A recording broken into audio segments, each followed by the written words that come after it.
Assalamualaikum warahmatullahi wabarakatuh. Alhamdulillahilladzi arsala rasulahu bil huda wa dinil haq liyuzhirahu 'alad dini kulli wa kafa billahi syahida. Asyhadu an la ilaha illallah wahdahu la syarikalah wa asyhadu anna Muhammadan 'abduhu wa rasuluh. Raditu billahi rabban wa bil islami dina wa bi Muhammadin nabiyan wa rasulah. Subhanaka la ilma lana illa ma 'allamtana innaka antal alimul hakim. Muhammad, Bapak, Ibu hadirin sidang jamaah yang berbahagia. Mari kita senantiasa memanjatkan puji syukur kehadiran Allah Subhanahu wa taala. La in syakartum la zidannakum wa la in kafartum innadzati lasyadid. Barang siapa yang bersyukur maka Allah akan menambah nikmat itu kepada. Siapa yang kufur sungguhnya azab Allah sungguh maha besar. Wa may yashkur fa innama yashkuru li nafsi. Wa man kafara fa innallaha ghaniyyun hamid. Barang siapa yang bersyukur maka sesungguhnya ia bersyukur untuk dirinya sendiri. Dan siapa yang kufur ingkar sesungguhnya Allah itu maha kaya. Selawat dan taslim pada Rasulullah Muhammad sallallahu alaihi wasallam, para keluarganya, sahabatnya dan kepada kita sekalian. Bapak hadirin yang berbahagia, pertama saya ingin mengajak kepada kita sekalian untuk melakukan evaluasi diri. Sebagaimana diingatkan oleh Allah Subhanahu wa taala dalam Al-Qur'an pada surah Al-Hujurat ayat ke-14. Qalatil a'rabu amanna qul lam tu'minu walakin qulu aslamna walamma yadkhulul imanu fi qulubikum. Orang-orang Badui itu berkata, kami telah beriman.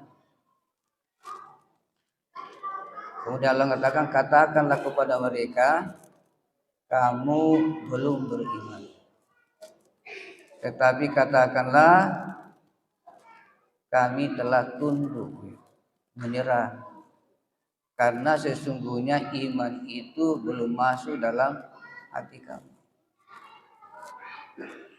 Jangan sampai kita mengaku padahal sesungguhnya iman itu belum tertanam di dalam hati kita. Kemudian dalam surah Al-Ankabut ayat 2 dan ayat 3 Allah mengingatkan kita. Ahasiban nas wa yutraku ayaqulu amanna wa hum la yuftanun. Apakah kamu dibiarkan saja mengatakan kami telah beriman, padahal kamu boleh diuji. Jadi jangan kita mengatakan saja saya sudah beriman, padahal sesungguhnya kita belum diuji. Walau qad fatanna alladzina min qablihim fala ya'lamanna Allahu alladzina shadaqu wa la ya'lamannal kadzibin. Sungguh telah kami menguji orang-orang sebelum mereka. Pasti Allah mengetahui siapa yang benar dan Allah pasti mengetahui siapa yang berbohong, siapa yang berdusta. Hadirin sidang jamaah yang berbahagia, Pada kesempatan ini saya ingin mengingatkan kepada kita suatu perniagaan, perdagangan yang tidak akan mengenal rugi. Ini dalam Al-Quran, kita lihat pada Al-Quran pada surah Fatir ya. Surah ke-35 ayat 29. A'udzubillahi minasyaitonirrajim. Kata Allah ya, innal ladzina yatluna kitaballah wa aqamus shalah wa anfaqu mimma razaqnahum sirran wa alaniyah. Jadi sesungguhnya itu orang-orang yang selalu membaca kitab yakni Al-Quran dan mengerjakan sholat dan menginfakkan sebagian rezeki yang Allah kurniakan kepadanya, maka mereka itu tidak akan mengalami, itulah perdagangan yang tidak akan mengalami kerugian. Bicara di sini dalam oleh para ulama mengatakan itu adalah amal soleh, amal kebajikan. Yarjuna tijaratan lan tabur, tidak akan mengenal perdagangan yang tidak akan mengenal rugi. Yang pertama ialah selalu membaca Al-Quran. Tiada hari tanpa baca Quran. Yakni pertama ialah meyakini dengan seyakin-yakinnya bahwa Quran itu adalah kebenaran yang mutlak. Meyakini bahwa Quran itu adalah petunjuk, pedoman hidup, pembeda antara yang hak dan yang batil. Mereka meyakini kebenaran Al-Quran tanpa keraguan sedikit pun ya. Zalikal kitabu la raiba fihi. Inilah kitab tidak ada keraguan sedikit pun yang ada di dalamnya. Al-haqqu min rabbik fala takunanna minal mumtarin. Kebenaran yang Al-Quran itu adalah kebenaran yang mutlak dan janganlah kamu termasuk orang-orang yang ragu, yang bimbang. Yakin. Kemudian mempelajari, membaca, mempelajari dan mengamalkan Al-Quran itu dalam segala aspek kehidupannya. Apa yang diperintahkan Quran dilaksanakan dan apa yang dilarang oleh Quran ditinggalkan. Dalam hadis yang lain dijelaskan bahwa celakalah orang yang tidak mau belajar Quran. Tapi lebih celaka lagi orang yang belajar tapi tidak mengamalkan. Jadi Quran itu diyakini, dipelajari dan diamalkan dalam segala aspek kehidupan kita. Itu yang pertama yang tidak akan mengalami kerugian. Jadi Quran sebagai sumber nilai dan sumber aspirasi ilmu pengetahuan dan teknologi. Yang kedua ialah wa aqamus shalah, mengerjakan salat. Mengerjakan salat ini ada tiga. Yang pertama namanya khashi'un, alladzina hum fi salatihim khashi'un. Ialah melaksanakan salat dengan khusyuk. Khusyuk artinya menyerahkan diri sepenuhnya kepada Allah Subhanahu wa taala. Khusyuk dalam arti tunduk sepenuhnya kepada Allah Subhanahu wa taala. Jadi khusyuk. Jadi salat ini memang dalam Quran suatu ibadah yang paling berat ya. Ibadah yang paling berat dikerjakan adalah ibadah sholat. Di dalam Al-Quran pada surah Al-Baqarah Allah mengingatkan kita, wasta'inu bis sabari was sholat. Wa innaha lakabiratun illa alal khoshiin. Mintalah pertolongan tentang sabar dan salat. Karena sesungguhnya salat itu sungguh sangat berat. Sungguh sangat berat kecuali orang-orang yang khusyuk.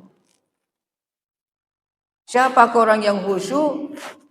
Alladzina yazunnuna annahum mulaqu rabbihim wa annahum ilaihi raji'un.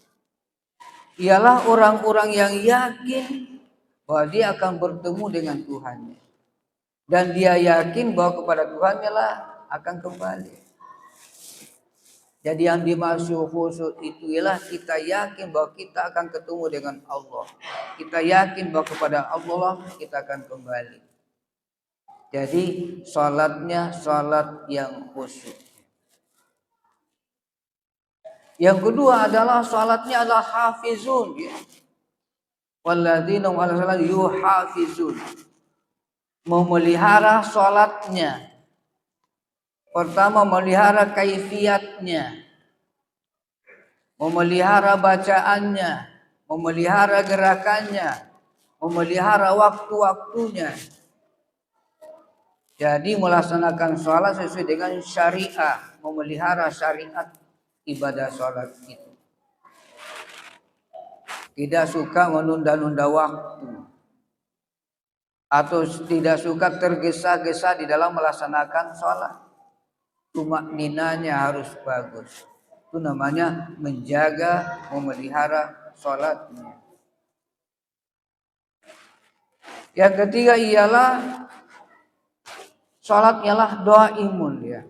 Alladzina fi sholatin daimun ya. Orang-orang yang melaksanakan sholat itu secara kontinu ya. Oleh ulama mengatakan dimaksud sholat secara doa imun itu adalah sholat tidak mengenal waktu, tidak mengenal gerakan. Sholatnya berlaku sepanjang masa 1/24 jam itu. Salat dalam arti zikir. Aqimis sholata li zikri. Tegakkanlah salat untuk mengingat aku. Salat yang zikir inilah yang akan menghalangi kita untuk melakukan perbuatan keji dan mungkar. Aqimis sholata inna sholata tanha anil fahsya'i wal munkar.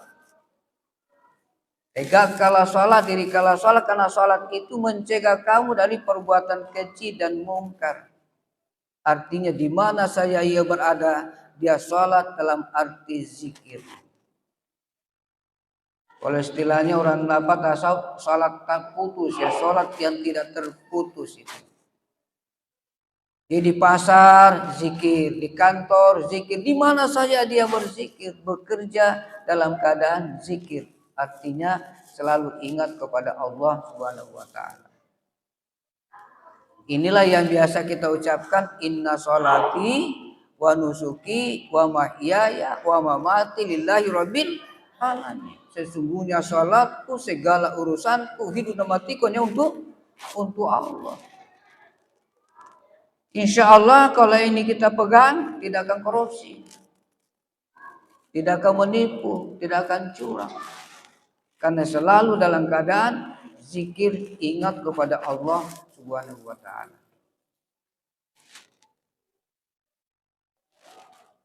Sehingga banyak orang kok rajin sholat, kok masih suka berbohong, itu berarti tidak zikir. Kok rajin sholat tapi korupsi, artinya sholatnya terputus, zikirnya terputus kepada Allah Subhanahu wa taala. Yang ketiga adalah menginfakkan sebagian hartanya kepada jalan Allah Subhanahu wa taala. Infak. Oleh ulama membagi bahwa infak itu terbagi dua, ada yang wajib, ada yang sunnat. Yang wajib itu namanya zakat, yang sunat itu namanya sedekah. Wajib dikeluarkan. Karena dalam Quran katakan bahwa dalam harta kamu itu ada hak orang lain yang harus diberikan. Kalau kita tidak keluarkan itu berarti kita memakan barang yang haram. Berarti kita memakan haknya anak yatim, haknya fakir miskin, haknya sabilillah. Dan memakan barang yang haram itulah yang menyebabkan doa kita tidak dikabulkan oleh Allah. Memakan barang yang haram itulah yang menyebabkan amal kita tertolak di sisi Allah. Keluarkan zakatnya, itu wajib. Nah, kalau infak ini sunat, tapi itulah ihsan. Allah banyak mengingatkan kita di dalam Al-Quran. Pertama kita lihat dalam surah Al-Baqarah ayat 245, ayat 54 dekat dengan ayat kursi. Ya ayyuhalladzina amanu anfiqu mimma razaqnakum min qabli ayati yaumul bait ya. Ya ayyuhalladzina amanu anfiqu mimma razaqnakum min qabli ayati yaumul maut. Wahai orang yang beriman, infakkanlah harta kamu sebelum datang suatu hari di mana pada hari itu tidak ada lagi jual beli, tidak ada lagi persahabatan, tidak ada lagi tolong menolong. Jangan sampai kita terlambat. Jangan sampai kita mau bersedekah sudah tidak ada yang menerima sedekah kita. Kemudian dan surah Al-Munafiqun juga Allah mengingatkan kita lebih tegas lagi. Anfiqu mimma razaqnakum min qabli ayati ahadakumul maut. Infakkanlah hartamu, infakkan sebagian hartamu sebelum datang suatu hari, datang suatu kematian di antara kamu. Infakkanlah hartamu sebelum datang kematian di antara kamu. Fayaqula rabbi laul akhartani ila ajalin qarib. Banyak orang karena dia lalai nanti mau mati baru dia berbohong kepada Tuhan. Ya laitani kuntu turaba, ya Allah tunda dulu kematian saya supaya saya bisa bersedekah. Tapi apa kata Tuhan? Wala yu'akhirallahu nafsan iza ajal. Kata Tuhan, kalau ajal sudah sampai tidak akan ditunda-tunda lagi, tidak akan diundur-undur lagi. Bapak hadirin yang berbahagia, harta ini kalau kata Rasulullah, kata Nabi bahwa ingat bahwa sesungguhnya tiadalah harta kamu itu kecuali apa yang kau makan. Maka habislah makanan itu untukmu. Dan apa yang kau pakai maka hancurlah pakaian itu untukmu. Dan apa yang engkau sedekahkan maka kekal abadilah harta itu untukmu. Dan selainnya harta itu akan meninggalkan kamu atau kamu akan meninggalkan harta itu untuk orang lain.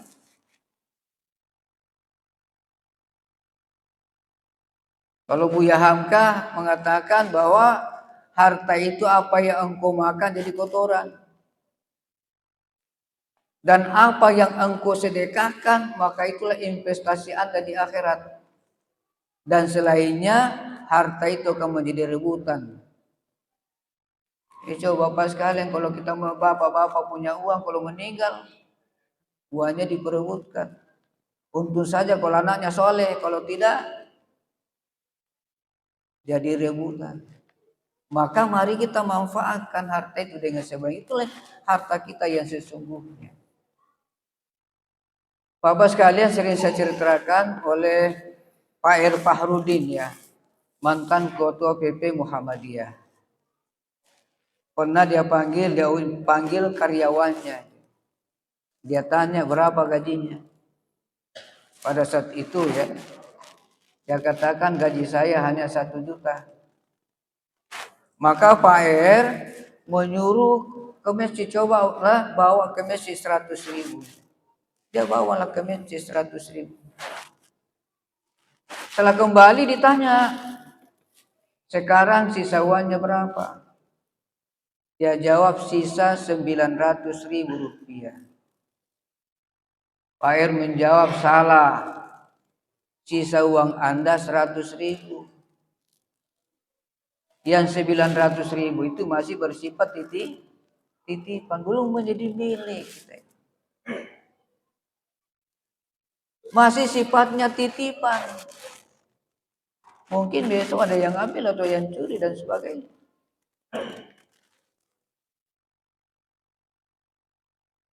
Yang kedua, ada cerita salah seorang ibu ya, yang bekerja pagi sampai sore. Setiap bulan setelah terima gaji, maka sebagian dari gajinya itu dia bawa ke masjid, dia bawa ke panti asuhan, dia bawa ke penghafal Quran dan sebagainya. Kemudian tetangganya tanya, kok ibu nih bodoh ya, setengah mati kerja ke uangnya dibagi-bagi, uangnya dihambur-hamburkan.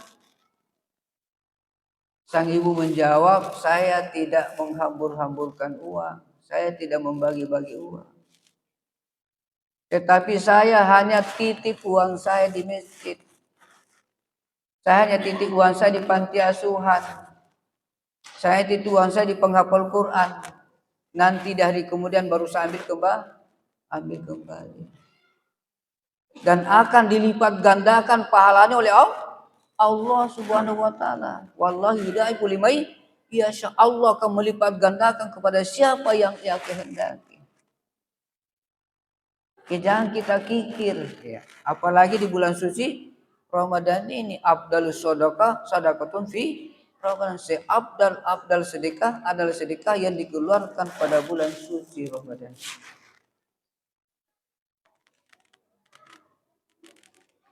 Mungkin sering kita dengar juga mengatakan bahwa kalau kita meninggal, ada 3 hal yang akan mengantar kita ke kuburan. Keluarga, teman sejawat, harta benda, amal ibadah. Setelah kita dikuburkan, kembalilah yang 2, kembalilah keluarga kita, kembalilah harta kita. Yang tinggal menemani kita adalah amal ibadah kita, termasuk sedekah kita. Itulah yang akan menemani kita, yang akan menolong kita.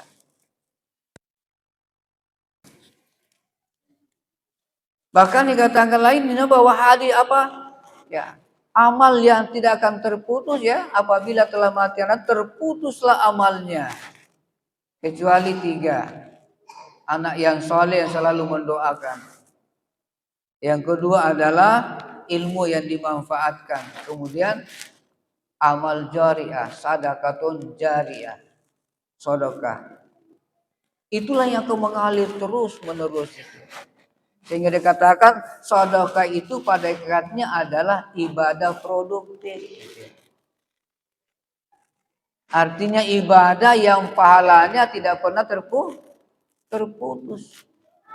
Beda dengan ibadah salat, ibadah puasa. Kalau kita sudah salat, kita dapat pahala di saat kita salat. Kita dapat puasa di saat kita puasa, sesudah puasa. Tapi zakat itu, sedekah itu mengalir terus, namanya ibadah produktif. Ya. Ibadah yang tidak pernah berhenti pahalanya, berkembang dan mengalir terus menerus. Ya, marilah sekali lagi 3 hal ini kita biasakan dalam hidup kita. Jadikanlah Quran sebagai bacaan wajib setiap hari. Jangan ada hari dilewatkan tanpa baca Quran. Rugi. Biar 1 ayat yang penting rutin. Paling 1 halaman dia. Yang kedua ialah mari kita betul-betul jaga salat kita. Salat dengan khusyuk, kita jaga salat pelihara, salat yang kontinu, istiqomah dalam salat, dalam bentuk zikir. Yang ketiga ialah lagi mari kita membiasakan diri bersedekah. Biar sedikit yang penting rutin. Dan insya Allah tidak ada orang yang bangkrut karena bersedekah. Tidak ada yang rugi karena bersedekah. Oleh istilahnya Yusuf Kalla ya, kalau Anda ingin kaya rajinlah bersedekah. Orang yang bersedekah akan dilapangkan rezekinya oleh Allah Subhanahu wa taala. Akan diberkahi kehidupannya. Dan terakhir Bapak sekalian, sering saya ulangi bahwa jangan kita takut mati. Karena mati adalah keniscayaan, mati adalah kepastian.